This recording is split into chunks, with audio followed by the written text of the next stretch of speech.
COVID taught us that clinical trials could be done differently. They don't have to be done in homogeneous populations in large academic medical centers. And there was this real hunger and drive for innovating where clinical trials would be. Today, we talked to Dr. Mimi Fenton, CEO of Cedar Research, who is bringing clinical trials into the community and using AI to improve outcomes. Because of their efforts, the future may look far brighter than the past.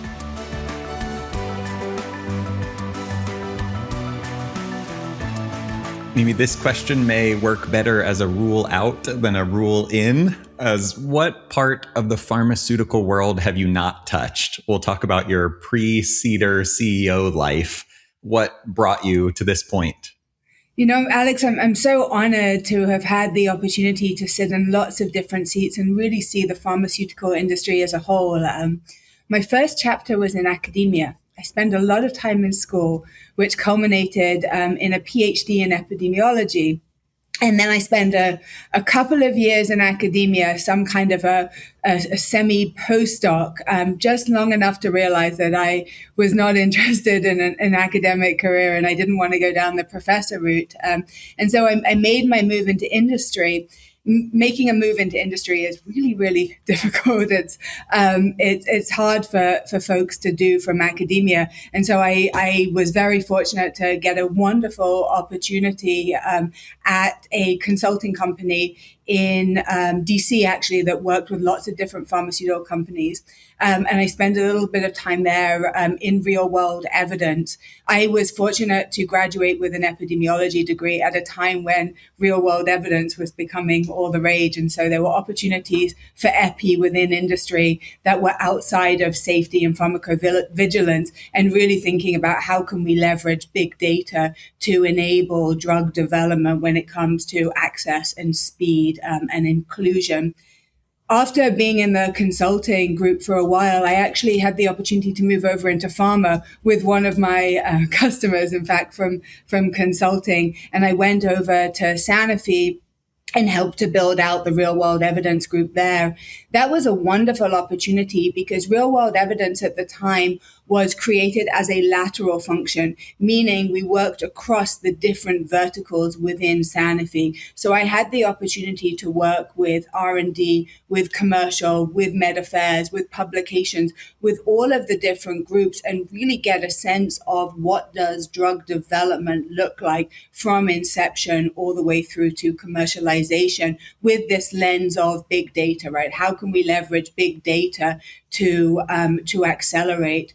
From Sanofi, I went over into the CRO world, and I spent some time at Syneos, initially in real world evidence, doing some similar work, and then moved into product development, drug development, digital therapeutics, digital medicine. This was during COVID when digital health was really, really important, decentralized trials. And I had the opportunity at Syneos to take on lots of different roles. And that's where I learned about clinical trials and the operations of clinical trials. And that's where that link between the data and the operations really started to formulate in my mind. If you remember at that time around COVID, a lot of these retail pharmacies were thinking about how do we get into clinical development. There was this appetite for research to be done in the home. COVID taught us that clinical trials could be done differently. They don't have to be done in homogeneous populations in large academic medical centers. And there was this real hunger and drive for innovating where clinical trials would be. And I was very fortunate to go over to Walmart to help to build out those healthcare research capabilities. It was at the time that Walmart was creating clinics so that patients could access medications and innovative medications at the same time. The chief medical officer there, I'll never forget his vision was, he and I were both in Boston at the time, and he said, Mimi, my vision is that all shoppers at Walmart have access to the same type of healthcare that we have access to at Mass Gen, and clinical research is a critical part of that. And so I had a wonderful time at Walmart helping to build that out. Walmart decided to go a different direction and the clinics closed down. And that's when this opportunity came along to lead Cedar Health. So in terms of what I haven't touched, the only area I would say that I'm really lacking experience is on the payer side. I don't really understand the payer side too well. That kind of goes over my head a little bit. But when it comes to drug development, I've had the opportunity to see lots of different perspectives. So many meaningful stops along the way, and there's probably still something left on the bingo card there. And I'm sure there's great payer friends that can get you up to speed real quick. The patient recruitment, we'll talk about participation in clinical trials is something that you talked about experience along the way. Patient recruitment and diversity remain difficult for many studies. Why has this been such a hard problem to solve, and what needs to change for meaningful progress? Yeah, and I think when we talk about patient recruitment and the importance of patient recruitment, it's really about ensuring that clinical trial populations reflect the underlying epidemiology of the disease so that we can bring clinical trials to patients who bear the burden of disease, patients who are suffering from the affliction but don't have access necessarily to the innovative medicines or even to the commercial medicines, which is really the situation at Cedar. I think we can distill the problem of patient recruitment down to three broad concepts. The first one is access. Historically, it's been very difficult for patients in community in the US, and I'll focus on the US for now because that's really where the bulk of my recent experience has been. It's been difficult for patients to be able to access clinical trials. Historically, the clinical trials have been in the smile of America. They've been on the coast in some additional major cities, but patients, when you look at the epidemiology, when you look at the real world data, and you look at the actual distribution of the disease is occurring outside of where the clinical trial access is. And so access is a really critical piece. We've got to solve that ability for patients to be able to get to a clinical trial site that is able to provide high quality, innovative treatment with a focus on patient experience and patient safety. The next issue is education. So just because you have access to a clinical trial, it does not mean that you would be interested in participating in a clinical trial.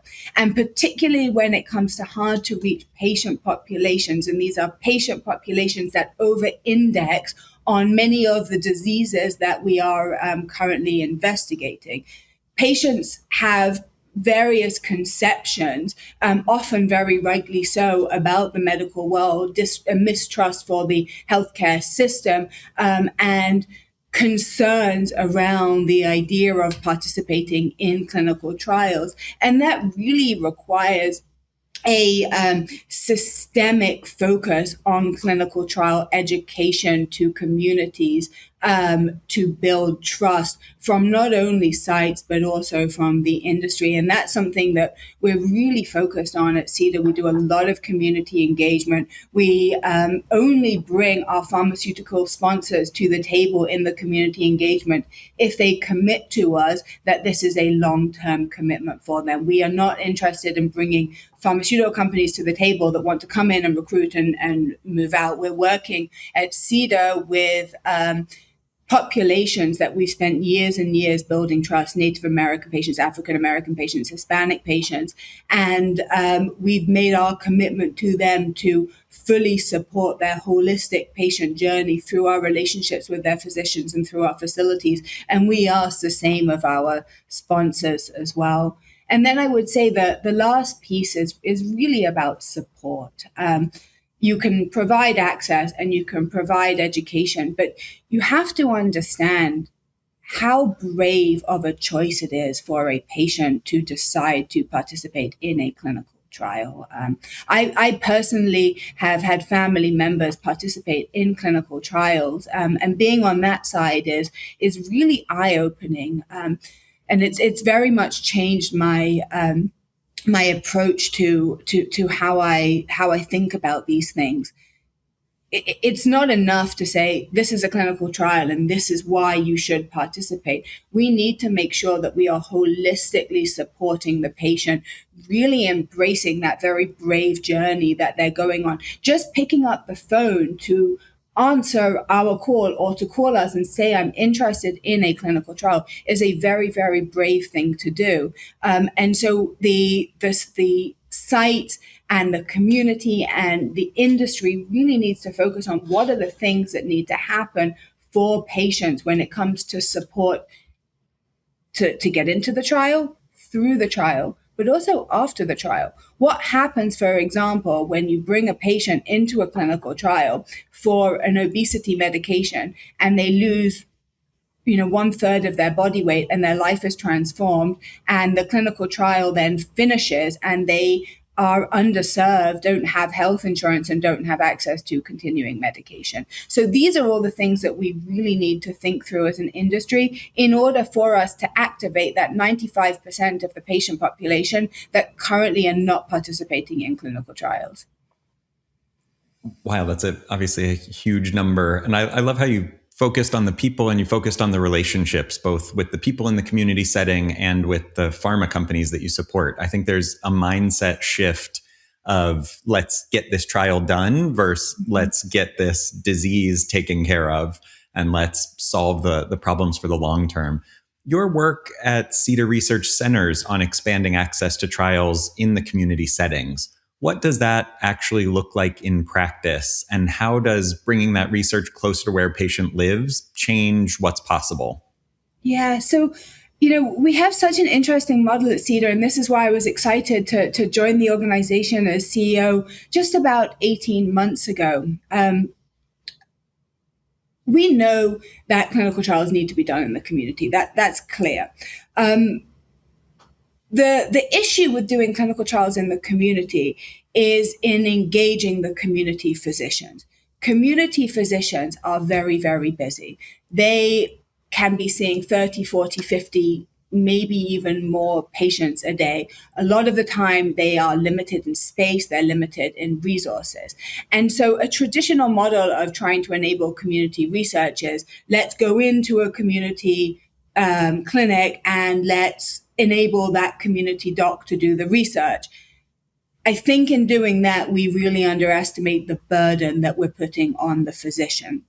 That these physicians don't have the time to do that. They may not have the space to have an entire room filled with kits and filled with files up and down. They probably don't have the resources to get a fancy CTMS system, and they probably don't have the space to, figure out where their paper is going to go. They don't have the money to hire a CRC. They don't have the appetite to be in the red and be at a loss for a little while. And they don't necessarily have the experience or the time to be able to do the training. Just for example, we have a study that is in maintenance, and our PIs just got a retraining that is 10 hours. So that's 10 hours of our PI's day for a study that isn't enrolling patients that's been going on for several years. So really, clinical trials are very, very burdensome to community doctors. The Cedar model is very interesting. And the important point, though, to note is that we know that recruitment and retention, and we should focus on retention as well, because recruitment is pointless if you don't have retention, right? You can bring all the patients into the trial, but if you can't keep them in the trial, there's just no point in bringing them all into the trial. We know that recruitment and retention are optimized when the patient's trusted treating physician is engaged in the process. And so what Cedar has done is taken that concept, but figured out how to strip the burden of participating in the research away from the physician. So what you're left with is the trust and the access to innovative medicine.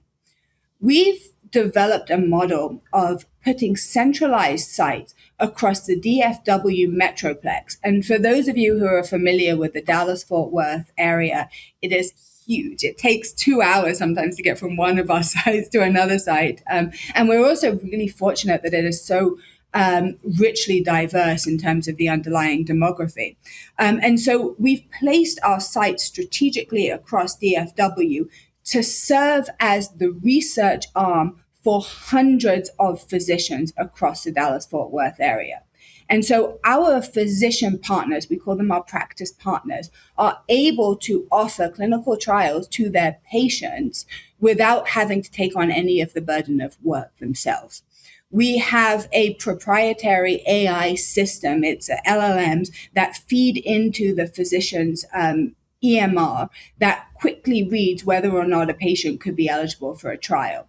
We serve as essentially an operating arm of the physician. And so what we're able to do is reach out to the patient ourselves on behalf of the physician. We're fully co-branded, so it feels like a seamless journey. We reach out to the patient, we let them know a clinical trial is available that they could be a candidate for. We let the doctor know that we've reached out to the patient. The patient comes into the clinic. But here's the cool part. We keep that doctor looped into the patient's journey the entire way through. So every time a patient comes into the clinic, our PI reaches out to the treating physician and lets that physician know how the patient's journey is going, lets them know whether there are any concerns, talks through things, lets them know what they shouldn't be prescribing that could kick them out of the trial and make them ineligible.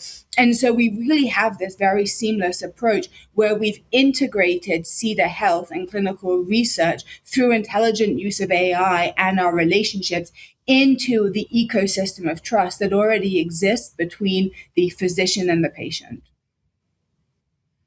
Really incredibly thoughtful of you to design the world around that busy community practicing physician. I can just think about my own community. I think our community physician is overwhelmed just with treating my own children.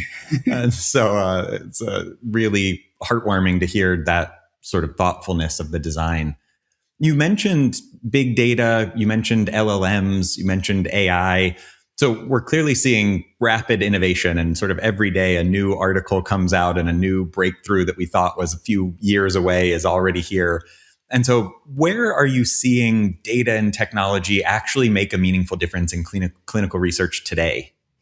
I think when you understand the uses of AI and the value for AI at the site level or in the industry in general, we can think about it in terms of precision or in terms of efficiency. And your question specifically focuses on precision, which is how do we leverage AI combined with all of this incredible big data that is now available in our world to be able to enhance drug development when it comes to acceleration, when it comes to access, when it comes to precision.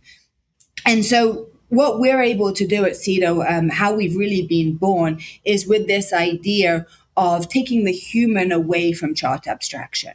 We leverage our LLM proprietary system, it's called Aspen Forge, into the medical records of the hundreds of physicians that we work with in the Dallas-Fort Worth area. So our system is EMR agnostic, so we're able to connect to all of the different systems.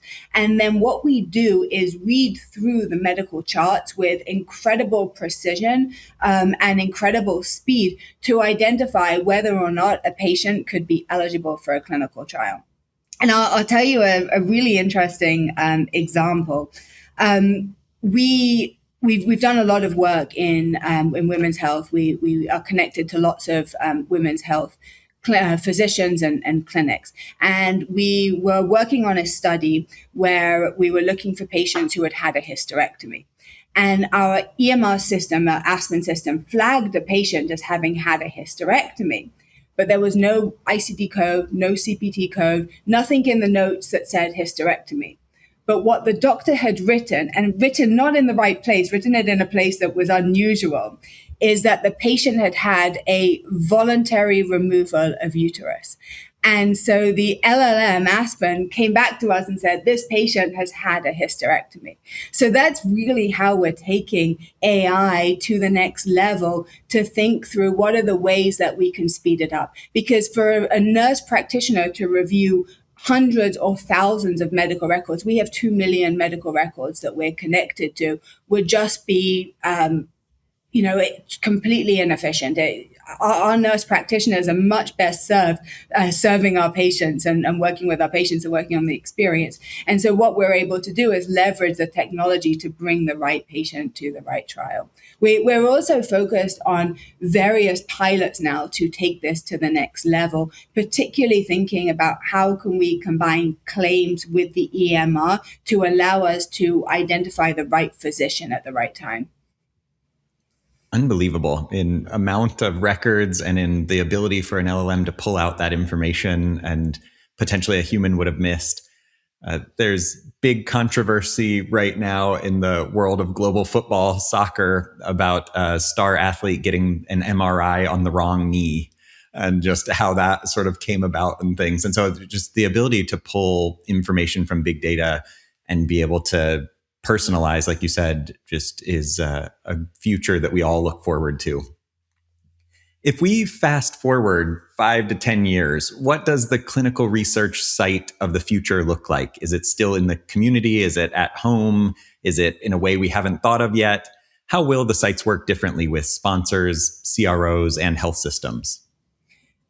I strongly believe that at Cedar Health, we're creating the site network of the future. We call ourselves the new gold standard in community-based research. And what my hope is that we can create a model that is local to DFW that others can replicate so that we can efficiently work to bring the right patients into the trials. It's going to be about being AI enabled. But here's where I think it's really important to think about it. We need to understand where to use AI and where to use humans. And what often happens when there's something sexy and cool and new is the pendulum swings one way and then it swings the other way and then it swings the other way.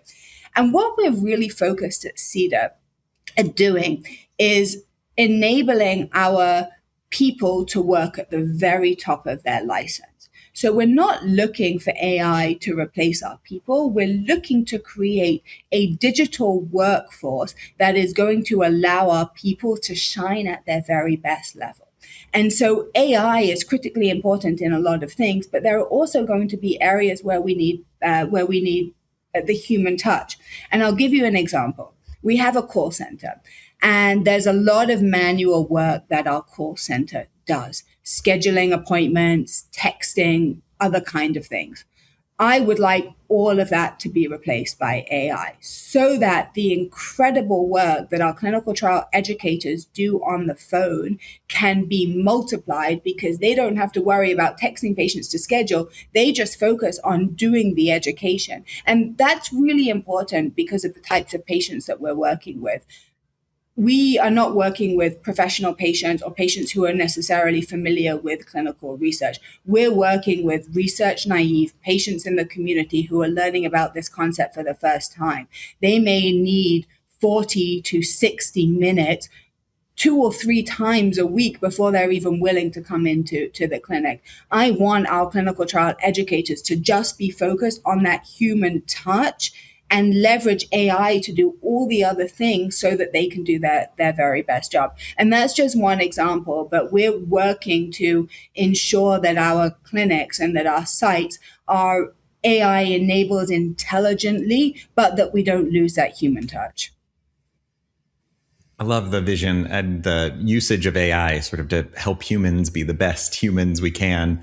And thinking from personal experience, you don't want the person trying to dial you 100 times and finally get you on the phone and be tired of having to try to dial you 100 times to get you on the phone. You want the person to, when you get on the phone, to be as kind and as helpful and as ready for you and as informed as possible. And so I think that's a great usage of looking at the split of responsibilities between technology and the human touch.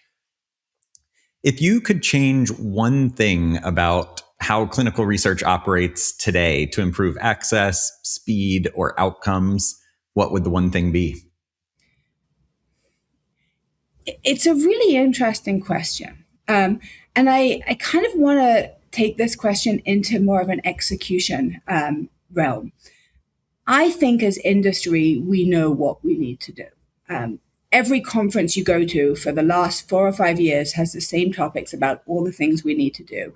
We need to use big data. We need to work in the community. We need to build trust. We need to engage populations. We need to do all these things that are going to require innovation and going to require change.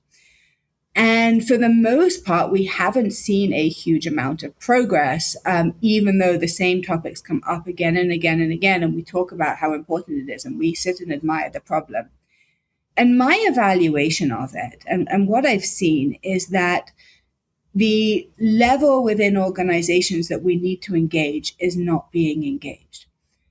The people who are talking about the things that need to happen to change, leveraging big data, leveraging AI, working in the community, doing things differently, are sitting at the top. And they're giving a directive into their organization who are saying, yeah, let's just keep doing it how we do. And I've seen that again and again and again in every single seat that I've been in. The change management that's required in the middle of the organization is really not happening. And I think it's because they're not being engaged in the decision making.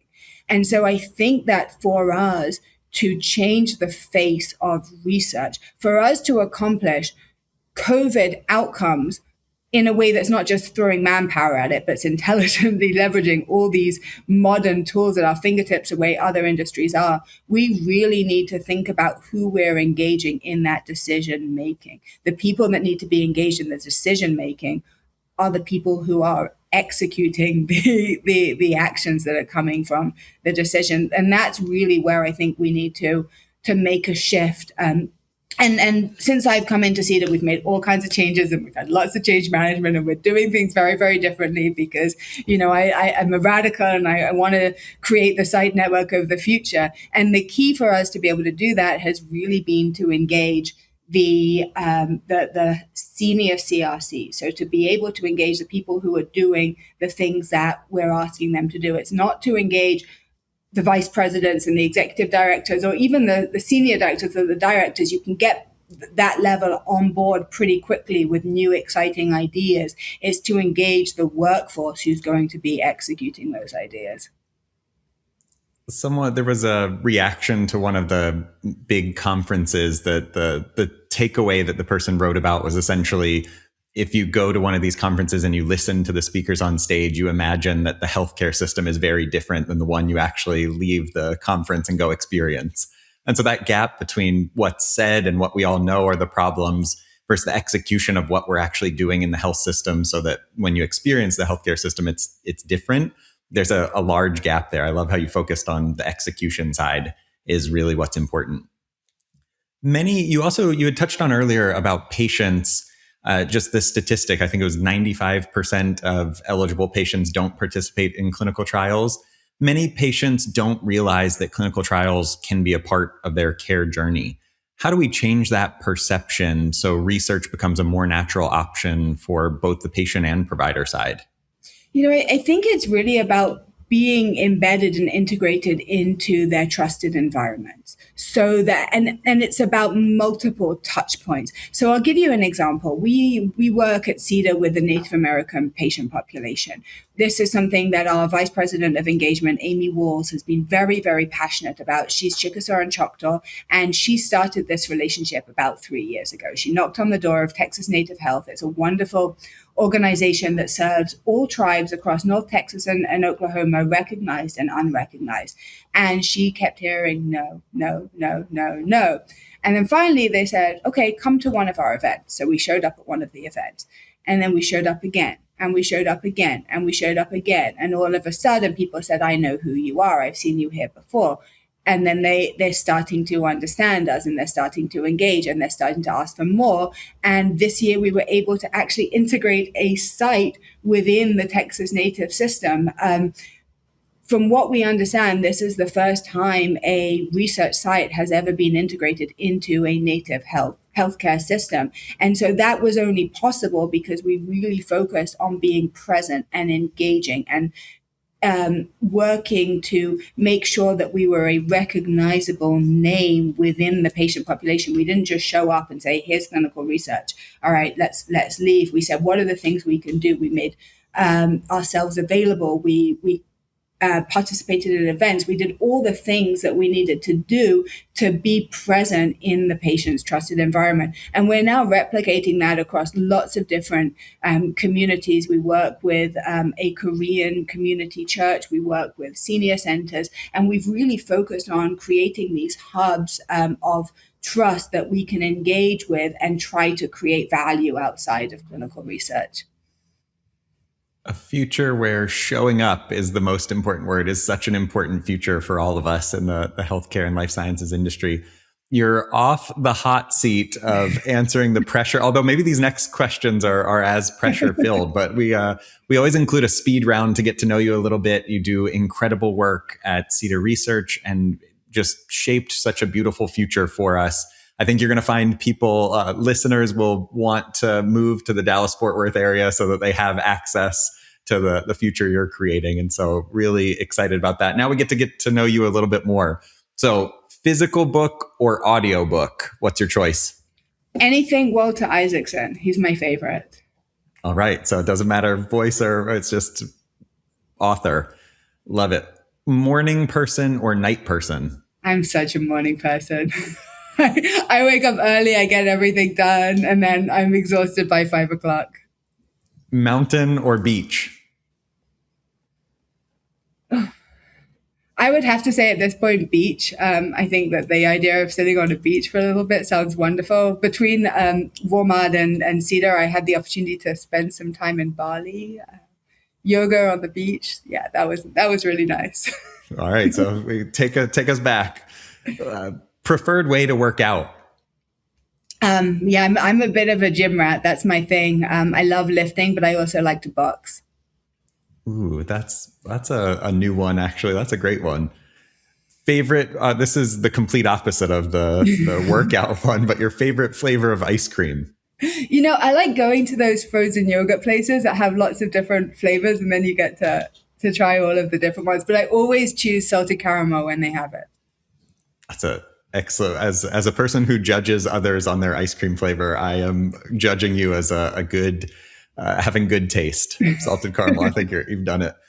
All right. So you can't include Bali in this next answer because you've already said it. So bucket list travel destination. So I would love to go back to Tokyo. I was so fortunate to spend time in Tokyo when I was at Syneos, and I really want to go back with my husband. He's a huge anime fan, and I think he would just absolutely love it. So at some point when I have some time, because it takes, you need some time to go to Japan to get yourself used to the time zone. But that is, and we've got to figure out what to do with the 5 animals as well. But at some point we will go to Tokyo. I'm adamant about it. Wait, now you have to tell us about the 5 animals. How broad is the range of animals that need to be cared for? We have a dog and we have 4 cats, but I can't resist a stray animal, unfortunately. But I'm now on a ban, and I'm not allowed to bring in any more animals. We were actually just driving to a meeting, and we saw 8 stray puppies on the road. And so my colleague, Amy, who I told you about before, I called her. She called animal control while I was on the way to the meeting. And then Cassie and I went to go and make sure that the puppies are okay, but none of them came home with me. So we're going to stick to 5. You almost went from 5 to 13 real quick. So, I guess you were the right person to cross paths with. Well, Mimi, this was incredible. Your vision for the future and the execution that you're working on now is such an incredible light for all of us in the industry to be able to say, these are the things that need to change on the research side, on the clinical trial side, and on the healthcare side. And we mentioned sort of the payment model and others. So thank you so much for joining us today on the Health Pulse podcast. Thank you, Alex. It was a pleasure. Thank you for joining the Health Pulse podcast. If you'd like to spar with us in a future session, please email us, thehealthpulsepodcast@sas.com. See you next time.